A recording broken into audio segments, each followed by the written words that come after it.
Muy bien.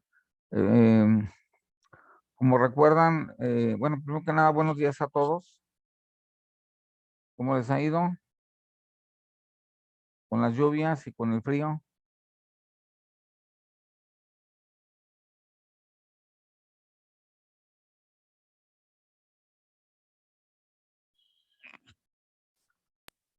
Buenos días, profe. Pues poquito flojeroso el día, ¿no? Sí. Con la lluvia. No, pues yo quería seguir dormido. Ya para el sábado ya tengo el sueño bien alterado.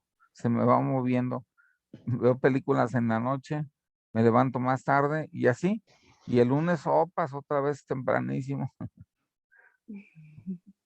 Bueno, como ustedes recordarán, estamos viendo los trastornos obsesivo-compulsivos. El,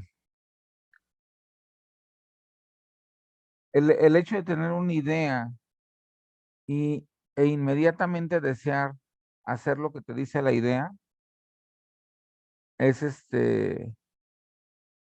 algo muy poderoso en un obsesivo-compulsivo.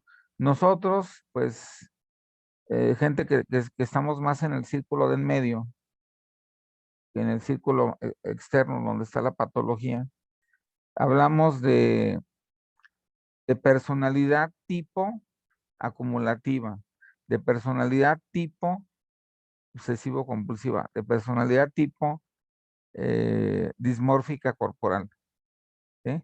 Entonces, cuando estamos dentro del círculo pequeño, que sería la gente normal, hablamos de tipología de la personalidad, y cuando hablamos de patología, no mencionamos personalidad ni tipo, sino decimos la persona es obsesivo compulsiva o tiene un trastorno de obsesividad con compulsividad, para distinguir la gente que puede vivir con su vida más o menos bien, aunque su forma de ser no recuerde a algún tipo de patología. Este es un motivo por el cual muchos estudiantes de psicología se confunden y creen que ellos tienen ese problema, pero es que aquí la cuestión es si puedes vivir con ello, si puedes funcionar bien y puedes utilizarlo inclusive a tu favor, ¿sí? Este, pues es algo, por ejemplo, la gente que ahorra en el banco o que invierte en bienes raíces o que invierte en la bolsa de valores, está teniendo este trastorno por acumulación, pero no a nivel patológico, sino a nivel personalidad que nos recuerda el trastorno. Entonces hablamos de tipología de la personalidad acumulativa. Entonces, ese tipo de personas son muy buenas para ahorrar dinero, compran un terreno y luego lo revenden a lo doble de caro, y luego con ese dinero compran dos terrenos y así hasta que se hacen ricas, ¿no? En sí, la acumulación es buena, sobre todo en esa sociedad en la que vivimos es capitalista. ¿Cuándo no es buena? Cuando no es personalidad acumulativa, sino trastorno por acumulación.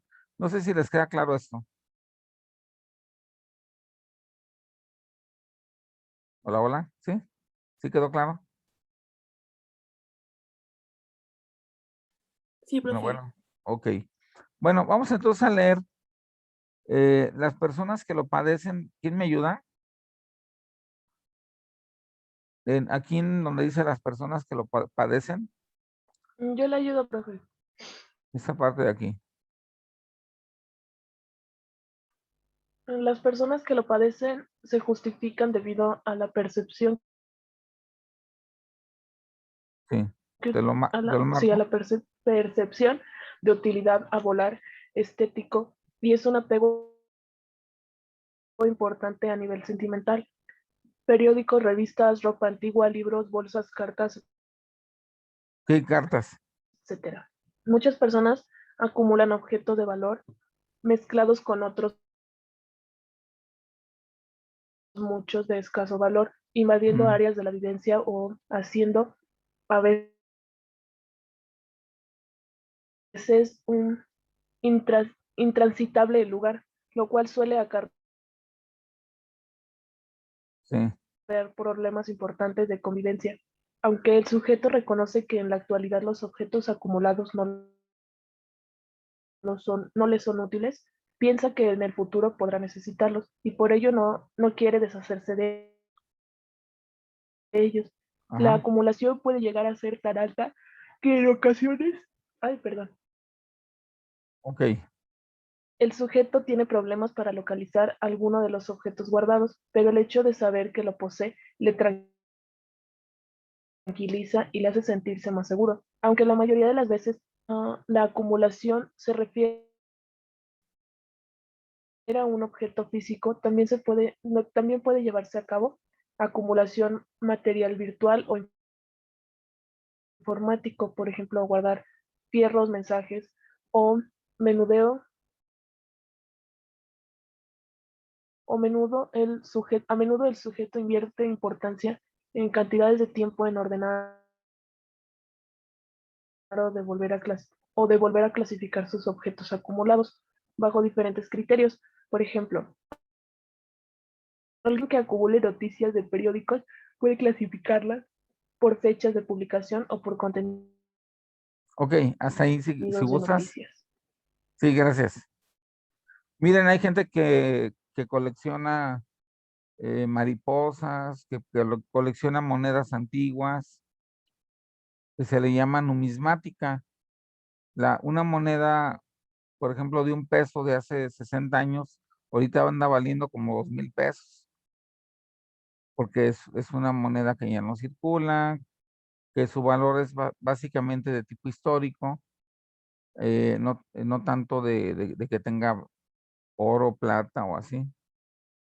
Entonces, ese tipo de personas se justifican diciendo que quieren incrementar su valor, que quieren revender más caro, pero en realidad tienen un trastorno. Aquí fíjense cómo es obsesivo compulsivo, porque les viene la idea de, de guardar monedas y se la pasan coleccionando monedas antiguas.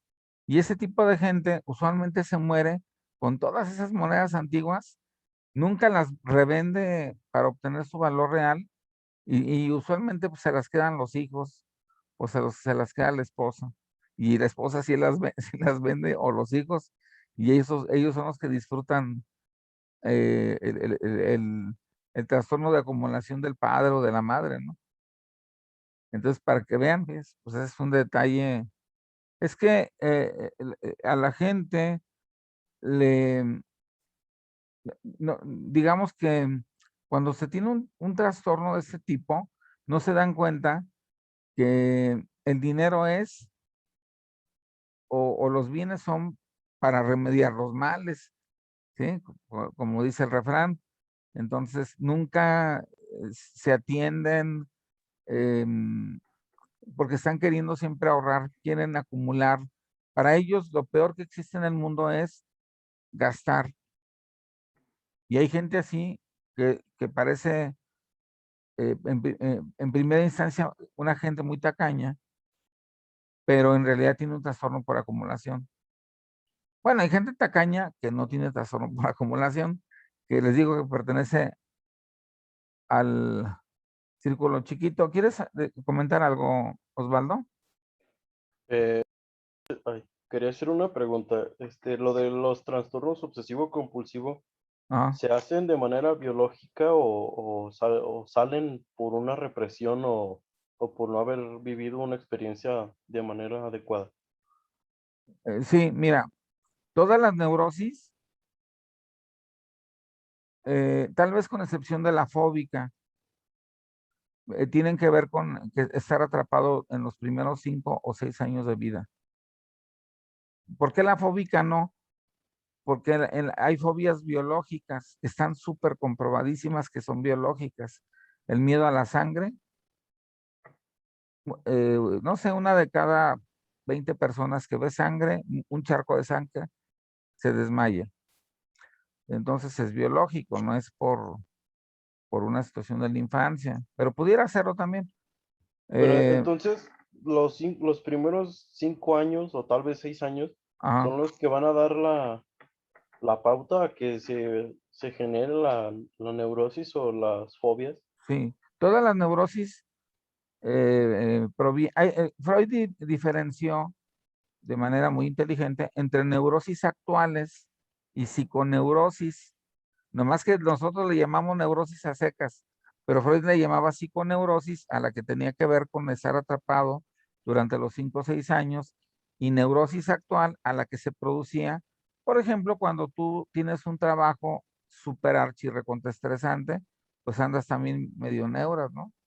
El jefe te anda checando el trabajo, que te quiere correr, andas neuras, pero esa no es neurosis, esa no es psiconeurosis, y esa no se va a curar con un psicólogo, se va a curar cuando dejes el trabajo, porque el psicólogo cura a través del método de hacer consciente lo inconsciente, pero pues la gente ya está consciente de que el jefe la quiere correr, entonces es una neurosis actual. Las neurosis actuales, pues sí, puede ser que te sirva un psicólogo para que te escuche, para tal vez que te dé alguna técnica para eh, hacer más llevadera tu vida laboral, pero en sí no te lo va a resolver de tajo, así de trancazo. Eso ocurre solamente cuando son psiconeurosis, y esas pertenecen solamente a los primeros 6 años de vida. Por ejemplo, la obsesiva compulsiva, está súper estudiado, proviene de la etapa anal retentiva. Es que los niños, cuando están los papás ayudándoles al control de esfínteres, algunos papás, este, les genera mucho malestar oler popó, o sentir que el niño se hizo pipí aunque tenga pañal. Entonces les dice, niño cochino, no se debe de hacer en el pañal, sino en el baño. Conforme va creciendo el niño y llega a los 3, 4 años, empieza ya a hacer en el baño, pero tiene cierto miedo de que obviamente sus desechos propios del cuerpo pues huelen mal, y el papá puede llegar y regañar. A lo mejor se hace fuera de la taza del baño, o a lo mejor no alcanza a llegar al baño y se hace popó antes, y el papá lo regaña mucho. Entonces, ¿cuál es la estrategia que utiliza el niño? El niño lo que hace es retener las heces, ¿sí? ¿Para qué? Para que el papá no lo regañe, las retiene lo más que puede, y esa retención de las heces, o sea, de la popó, de la pipí, se queda una fijación que con el paso de los años, ustedes saben que se sustituye, o sea, se reprime que el papá te regañaba, ya no te acuerdas que el papá te regañaba, pero esa represión hace que salga por un lado, porque de alguna manera tiene que salir esa, esa fijación a la etapa anal retentiva, y sale a través de acumular cosas. La gente no lo sabe, no sabe por qué lo acumula, pero se justifica, dice, pues es que yo no tiro cosas que pueden ser de valor, o en algún momento hacen una especie de venta de garage de las cosas que tienen acumuladas, pero toda la casa está llena de triques. El detalle es que su vida es de muy mala calidad, porque no, las casas son para disfrutarlas, para disfrutar los espacios. Y si esos espacios están llenos de triques, no se disfruta la casa. Ya cuando la persona vive en esa situación y se justifica que no puede tirar cosas de valor, este, por ejemplo, eh, una paciente me decía, un paciente hombre me decía que tenían 3 lavadoras en su casa. Una no funcionaba, la otra hacía mucho ruido y se movía, y bueno, y la que funcionaba fue era la que acababan de comprar, y que un día pasó un señor comprando fierro viejo, y el señor ofreció las 2 lavadoras, y la señora luego se metió y dijo, no, no, esas todavía valen, hay que revenderlas, hay que arreglarlas y luego revenderlas. Pero ya tenían mucho tiempo con las lavadoras, no las habían arreglado y obviamente no las habían revendido. Esa señora tenía trastorno por acumulación. O sea, cuando tú tienes cosas que te estorban, en vez de que te ayuden, y solamente piensas en conservarlas, tú tienes ya el trastorno obsesivo compulsivo, en este caso por acumulación. Si tú haces algo, digamos, más productivo, conservas las lavadoras una temporada, las arreglas, las mandas a arreglar, y luego las revendes y sacas y ganas dinero, es otra cosa, porque ahí sí eres un neurótico del círculo chiquito, o sea, estás adaptado. ¿Sí me explico? Ujú. Entonces, bueno, todos los trastornos obsesivo-compulsivos vienen de la etapa anal retentiva, porque retener las heces fecales es retener todo, es retener cualquier cosa, dinero. Lo que les decía del asunto de Baldomero, el señor millonario que vivía como pordiosero y tenía la mamá vendiendo flores en el mercado, ese señor era anal retentivo. ¿Y dónde escondió su dinero? Puras monedas de este tamaño, de peso de los 50, eran unas monedotas, las escondió en la cañería de su casa. La cañería, pues es donde uno hace popó. Y ahí estaban, porque cuando descargaron el terreno y quitaron la alcantarilla, que en ese entonces era de barro, los tubos que contienen el agua antes de la era de, del, de- sí, de los tubos que son de plástico, antes eran tubos como de barro, y ahí tenía guardada las monedas, para que vean que sí, pues es la etapa anal y retentiva, que no salían de ahí las monedas. El señor muere como por diosero, creo que muere de cáncer de piel, nunca se atendió, no quiso gastar una moneda en atenderse. Él tenía trastorno obsesivo compulsivo y también el trastorno por acumulación, porque son parientes, Una pregunta. sí. Y, por ejemplo, en el caso de, pues no sé, podría ser niños o adolescentes que quieren guardar como juguetes o cosas y que ya no usan, ¿también ahí empiezan o es diferente con... No, es diferente porque a Julia Guerra, busquen en internet y descargan su libro, se llama Psicopatología de la Infancia. eh, Nos explica en su libro, porque es un libro de psicopatología para la infancia, pero yo creo que lo tengo en algún lado de mi computadora, pero no sé dónde. Pero a Julia Guerra, así como se ¿Furia escucha, Guerra? a Julia Furia Guerra. Guerra, todo junto, a Julia Guerra, no separado, a Julia Guerra, ¿sí? Ella escribió un manual de psicoterapia infantil y ella nos explica que todos los trastornos que evocan o recuerdan a las neurosis, o bien que parecen trastornos neuróticos, en el niño no se puede saber, porque el niño, recuerdan ustedes, está en un proceso evolutivo. Entonces puede ser que una temporadita cuide mucho su carrito y no, por ejemplo, mi hija en alguna ocasión tenía una almohada muy sucia, que siempre la agarraba y la abrazaba. Y de hecho, en una ocasión, que estaba mal del estómago, pero estaba chiquita, pues, vomitó y salpicó a la almohada y olía obviamente feo. Entonces, lo que hizo en ese entonces, mi esposa fue tirarla a la basura y fue y le compró dos almohadas eh, del mismo tamaño pues, y le lavó las sábanas y todo. Entonces, mi hija, eh, cuando se, cuando se va a dormir, pregunta por su almohada y entonces, pues, ¿y dónde está mi almohada con la que me duermo? Oye, pero pues acuérdate que olía mal, acuérdate que ya estaba muy mugrosa la almohada, la tiramos. ¿Cómo que la tiraron?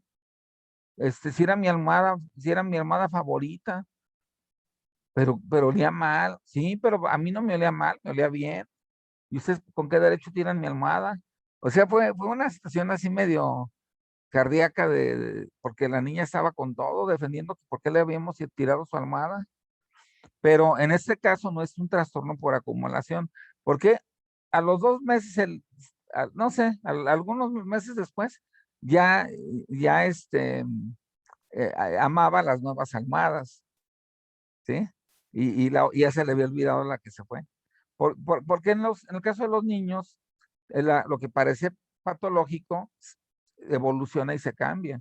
Aquí el detalle es que tú llegues a la adultez o a la adolescencia tardía porque también los adolescentes tempranos de 12 a 14 y los adolescentes intermedios de 14 a 17 comparten muchos aspectos del niño, pero los tardíos de 17 a 20 en adelante, ¿verdad? Pueden ser hasta los 28 años, en la adolescencia tardía, dependiendo cuánto tiempo vives con tus papás y cuándo emigras. Es lo que marca que ya no eres adolescente, sino eres adulto. Cuando pagas por ti mismo tu comida, tu alojamiento, formas una nueva familia, es otro factor. Y no dependes de tus padres, son los 3 factores que permiten saber que alguien ya no es adolescente, ya es adulto. Entonces, en el adolescente tardío y en el adulto ya se interpretaría trastorno por acumulación. En los demás no se sabe porque está en evolución. Entonces, acuérdense que hay 3 factores que determinan la conducta, que sería el medio ambiente, los problemas la psiconeurosis que vienen del pasado, ¿sí? Em, y la etapa de desarrollo en la cual se encuentra cada quien. O sea, si un adulto hace un berrinche y se pega contra la pared por un hombre de 30 años, porque la señora no le hizo bien la comida, vamos a suponer, pues está actuando como si tuviera una edad de 5 años, haciendo un berrinche, ¿no? Pero si un niño hace lo mismo que él, pues no podemos evaluar que tiene un trastorno de masoquismo, una cosa así, porque está chiquito y los chiquitos no tienen una forma apropiada para encauzar su defensa o su agresividad o su chantaje. Entonces, como están en evolución, a Julia Guerra, en ese manual que les digo, menciona que solamente hay 3 patologías que sí se pueden, que no tienen que ver con la evolución y que si las tiene el niño, se pueden considerar patologías. ¿Te las digo? Sí, profe, Pues ¿cuáles sí, ya son? estamos en eso. Bueno, es el hurto, o sea, el robar. Ese sería uno. La otra patología es la mentira. Me refiero no a decir una mentira que para el adulto es mentira, pero para el niño es verdad. Me refiero a una mentira que el niño sabe que es mentira. ¿Sí? Y la tercera es la fuga. Entonces, hurto, mentira y fuga son patologías que aunque sean de la infancia, sabemos que tienen un nivel patológico. Si no, a ver si pueden descargar el libro de Ajuria Guerra, Psicopatología Infantil o Psicopatología de la Infancia. Ella es la más, digamos, la persona que más eh, da luz sobre los trastornos en niños y en adolescentes tempranos. Porque al adolescente temprano pues, le llegaron las hormonas y anda bien desubicado. O sea que también no se sabe. Por ejemplo, muchos adolescentes que quieren ser homosexuales en la adolescencia temprana y que actúan medios amanerados, qué sé yo. Cuando empiezan a entrar a la adolescencia intermedia, se les quita y entonces eligen a un objeto de amor del sexo opuesto. O sea, no se sabe con claridad, o sea, o al revés, adolescentes que están muy bien identificados con el sexo, con su propio género, y que les gustan en el caso de los hombres, las mujeres, en el caso de las mujeres, los hombres, cuando llegan a cierta edad en la adolescencia intermedia o tardía, se cambian y ya les empieza a gustar más el propio sexo. ¿Por qué? Porque están en evolución. Les digo, un niño y un adolescente no se puede evaluar con psicopatología. Con el DSM-5 no. Tenemos que evaluarlo con el manual de Ajuria Guerra. Y solamente ella considera 3, que son el hurto, la mentira y la fuga. Cuando un niño se escapa de la escuela, en quinto de primaria, Esa es una patología. Cuando un niño, el papá va a la casa o la mamá de un amigo o amiga y se roba el cenicero, se roba algo, es cleptomanía, ya lo sabemos, ¿no? Pero sí, sí es una patología en el niño. O bien cuando el niño, eh, porque dice un refrán, los niños y los borrachos siempre dicen la verdad, no sé si lo recuerdan ese refrán. Entonces, Sí, pero profe. en el niño que dice puras mentiras pero no son fantasías del niño, porque los niños también fantasean. O los niños dicen, alguien se metió en mi habitación porque escuchan un ruido. Eso es como una situación que hace que el niño se sienta, sí, que interprete que hubo alguien en su habitación. Eso no sería una mentira, sería un error de interpretación de la realidad y se vale porque el niño está chiquito. O sea, no tiene por qué pensar como un adulto. Pero si el niño a propósito está mintiendo, sí es una patología. O sea, sí, sí se interpreta como patológico. Y nada más son tres, ya se las dije, el hurto, la mentira y, y la fuga. Y la Bueno, fuga. sí, Sí, esas. profe. O si no me creen, pues vean el manual de Julia Guerra. Y ya lo leí y eso era lo que decía. ¿Está muy grande, profe, el manual? Pues descárguenlo, está en internet, como un Ah, muy bien. complemento, pero miren, estamos viendo si sí está bien muy bien la pregunta, porque tenemos que porque el DSM-5 no se aplica a niños, se aplica a adolescentes tardíos para arriba, ¿sí? Porque también hay un manual de psicopatología del adolescente, ¿sí?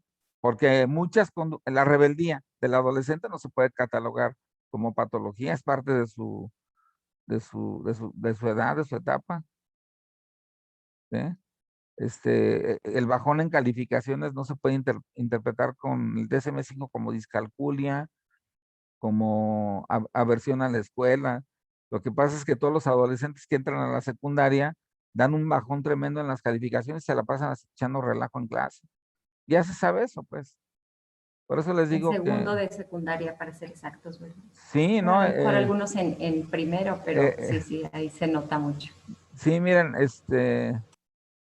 en algunos países es en primero y en otros es en segundo, dependiendo por ejemplo, en México, eh, eh, eh, no, dura muy poquito el preescolar, dura un año y luego entra a la primaria.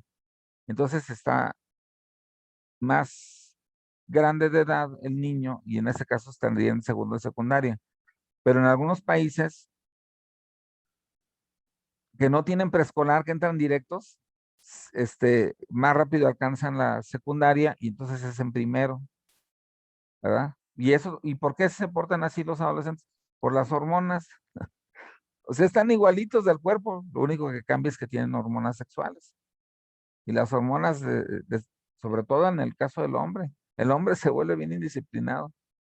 También la mujer, pero más el hombre, cuando alcanza la adolescencia. A ver, vamos a seguir leyendo, ¿no? Eh, eh, aun- eh, un subtipo es la excesiva adquisición de nuevos objetos, aunque no sean necesarios y para los cuales no hay un espacio disponible. Aunque ustedes no lo crean, hay gente que ya no tiene espacio y compra. Bueno, yo tuve un vecino que no tenía jardín y compró, que porque estaba en oferta, una cosita que da vueltas para regar los jardines, que están en casas de la gente que tiene un jardinzote, pues. Y me dice, mira lo que compré, me costó bien barato, estaba en oferta. Le digo, ¿y tu jardín? No, pues al rato voy a abrir una parte de la casa, porque era de cemento su patio, y ahí voy a poner el jardín. Pero mira, ya compré para regar el jardín. Trastorno por acumulación a fuerzas. Y nunca abrió nada y se quedó. Y digo, pues para que riegues el concreto, pero pues para que vean, o sea, donde quiera salen ese tipo de cosas, ¿no? Ese trastorno difiere de las personas que coleccionan objetos.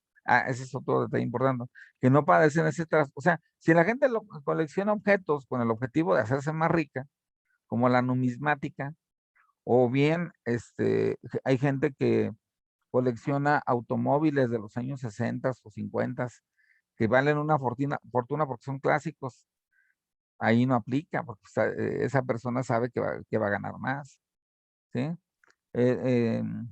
También habría que distinguirlo del denominado síndrome de Diógenes, ¿sí? Que también bueno, quieren estudiarlo. Diógenes Laercio fue un filósofo griego que vivía en un barril, no tenía casa, y cuando llega el emperador le dice, tú eres el mejor filósofo de Grecia, dime qué quieres para que te vengas a trabajar conmigo. Dijo, lo que quiero es que no me tapes el sol, porque tengo frío. O sea, para allá, o sea, entonces, en el cual la conducta de acumulación está ligada al padecimiento de una demencia, por lo cual el sujeto vive en un estado de abandono. Es gente que vive como por diosera y que les decía que traen su carrito lleno de cosas, pues con mugre, ¿no? Y no lo sueltan. ¿Pero de qué les sirve el carrito? De la comercial se lo roban, o de Walmart, bueno. Entonces ese es el síndrome de Diógenes. Su aspecto y conducta social suelen estar alterados, cosa que no ocurre la gente que tiene trastorno por acumulación se baña bien, se rasura, va a trabajar, pero en cuanto ve una oferta, venga chepacá. O sea, es mucho más funcional, no es un demente, porque también la demencia genera el que la gente quiera conservar cosas, pero pues hablamos ya de la demencia es psicosis, no es neurosis, ¿sí? Porque ya el cerebro tiene mucho problema para formar juicios y para mantener un empleo. ¿Sí? Eh, entonces, Profe, entonces una pregunta, ¿se puede dar un trastorno y se puede dar otro tipo de manifestaciones de otro? O sea, ¿se pueden juntar varios? en teoría sí se pueden juntar varios, pero el DSM-5 nos, porque es una cosa gigantesca de 700 páginas y este libro es ahí no dice, ¿dónde dice cuántas páginas tiene? Pero han de ser como 200 y te lo está resumiendo. Este libro tiene un punto negativo, digamos, que no te dice de aquí para acá es el trastorno y de aquí para acá no, porque hay lo que se le llama diagnóstico diferencial. O sea, el psicólogo debe de saber, igual que el psiquiatra, qué tipo de trastorno es y no confundirlo con uno que se parece, porque pudiera tener de los dos, parecería que tiene que tiene demencia y aparte trastorno por acumulación. Una demencia incipiente que empieza y también un trastorno por acumulación, pero eso casi nunca ocurre porque las entidades no son lógicas, o sea, las entidades con las que demarcan que de aquí para acá es un trastorno de un tipo y de aquí para acá es de otro tipo, están muy claritas en el DSM-5. A eso se le llama diagnóstico diferencial. Tenemos que hacer la diferencia de que no es este trastorno, sino es este otro. ¿Sí? Ahora, el DSM-5 le da solamente el valor de un 20% a los trastornos, a la psiconeurosis. Freud se lo daba pues casi del 90%. Porque el DSM-5 dice que la personalidad, una personalidad neurótica es mucho más fácil que se vuelva neurótica en ese sentido. O sea, la personalidad puede brincar a neurosis muy fácilmente. Si tú tienes una personalidad acumulativa, que todavía no es llenar de triques tu casa, pero sí acumulas cosas, de ahí puedes brincar a una neurosis real. ¿Sí? Entonces, por ese motivo, se tiene que saber eh, em, qué tipo de personalidad tiene el sujeto, para no confundir personalidad con neurosis, porque hay personalidades que parecen que nos recuerdan a ciertas neurosis, pero que no son neuróticos, en el sentido amplio de la palabra me refiero. También el DSM-5 obliga a saber cuál fue su conducta en el último año. Ese es el tercer factor, que también vale otro 20%. Luego otro factor tiene que ver con las enfermedades que haya padecido. si tuvo fiebres altas, y también habría que analizar si los padres tienen trastorno por acumulación, porque el hijo lo copia, y entonces en sí no proviene de la etapa anal, sino proviene de la copia de la identidad con un padre, y ahí están los 5 factores que menciona el DSM-5. Si se fijan, la psiconeurosis para el DSM-5 vale nada más un 20%. ¿Sí? ¿Sí? ¿Fui claro? Sí, profe, muchas gracias. Sí, era lo que Vale. yo quería.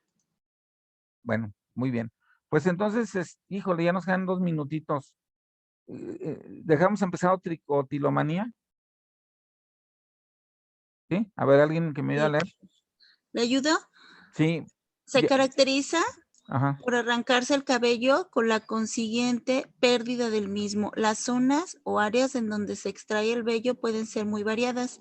Las más habituales son el cuero cabelludo, las cejas y las pestañas. En menor medida en las axilas, el vello púbico, en la cara o en la zona perirrectal.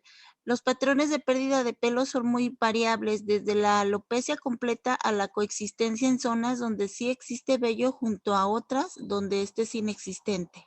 Si quieres, hasta ahí. Miren, Ujú. yo, por ejemplo, me rasuro todos los días, o una vez sí, una vez no. Un día sí, un día no. Y muchos hombres se rasuran. Ellos no tienen, o sea, nosotros no tenemos tricotilomanía. Tienes que arrancarte el cabello con las manos, ¿sí? Y te tiene que doler cuando te lo arrancas. O sea, Ay, qué dolor, profe. O sea, sí lo sienten. lo que pasa es que la idea se mete, tienes que arrancarte el cabello, tienes que arrancarte el cabello, y entonces la gente, para disminuir la ansiedad, se jalan el cabello. Yo no me lo puedo jalar porque no lo puedo ni tocar, mide como medio centímetro, me lo corté muy chiquito. Pero sí hay gente que se jala el cabello o se jala el bigote, o se jala. El bigote es bien doloroso jalárselo. ¿Cómo se dice? Eh, quitarse pedacitos del bigote. El cabello no te duele tanto, pero también te duele. Entonces empiezan a hacerle así y lo jalan. O sea que, y sí, sí, así tal cual como lo mencionan aquí. Y es una enfermedad también obsesivo-compulsiva, porque les viene la idea de jalarse el cabello. Ustedes van a pensar, pues, qué tipos tan locos, ¿no? Bueno, no es tan anormal esto, tan poco común, me refiero. Sí es anormal, obvio, pero sí. O hay gente que se está agarrando el cabello, o gente que le hace así a su barba. Esa no tiene tricotilomanía, ¿sí? Porque no se la está arrancando, no, está jugando con ella. O hay gente que juega con su cabello. Esa no tiene, tienes que arrancártelo, ahí dice. Y a veces se quedan con bigote de chino, de chi, no. O sea, tienen un pelo, no tienen pelo. Sí tienen pelo, no tienen pelo. O hay gente que se lo jala todo, que no hay que confundir con la gente que se rasura, se corta el pelo, así como yo comprenderé, ¿verdad? Que lo tengo bien cortito. Sí, no hay que confundirla. Ya nos queda menos